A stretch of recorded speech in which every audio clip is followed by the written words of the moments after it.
Haleluya, praise the Lord. Bwana Yesu asifiwe.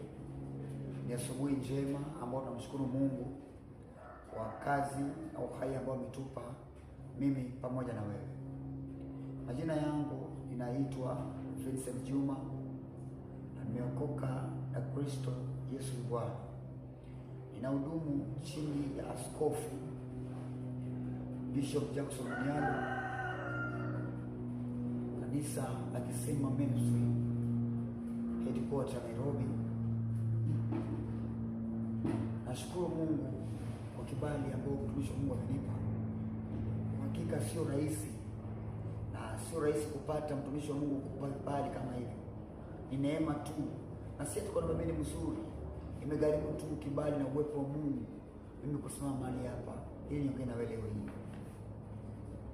Nataka niongee na wewe mtumishi wa Mungu unanitazama asubuhi ya leo kuhusu kukata tamaa.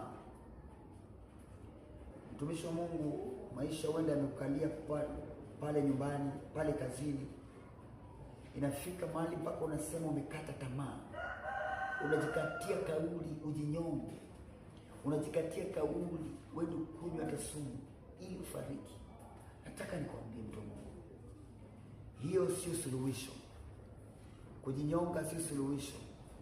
Kumeza dawa sio suluhisho. Suluhisho ni Yesu. Suluhisho ni kuja kwa Bwana na mambo yako yatakuwa sawa. Mtumishi wa Mungu huwa anatuambia mara kwa mara, uliza, seek advice, akuelekeze ili ujue ni yapi ya kufanya. Uenda kwenye ulikozaliwa kuna madhabahu yanakusumbua, madhabahu ya kuuawa, madhabahu ya kumeza sumu. Si kupenda kwako, ni madhabahu imeinuka.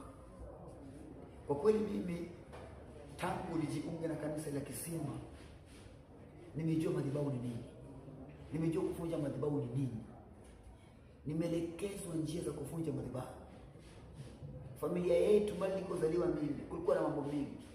Nilipouliza mtumishi wa Mungu akanielekeza. Madhabahu unena. Hiyo madhabahu ya kwenye unena. Kuna madhabahu umekeo usipate kazi. Unapata kazi na ndiko kimbio inafutwa. Sio kupenda kwako mtu wa Mungu. Ni madhabahu inanena kwenu. Dawa ya kuvunja madhabahu ni sacrifice. Tafuta sacrifice mzuri. Njoo kwa mtumishi wa Mungu akuelekeze ili uvunje madhabahu. Kuvunja madhabahu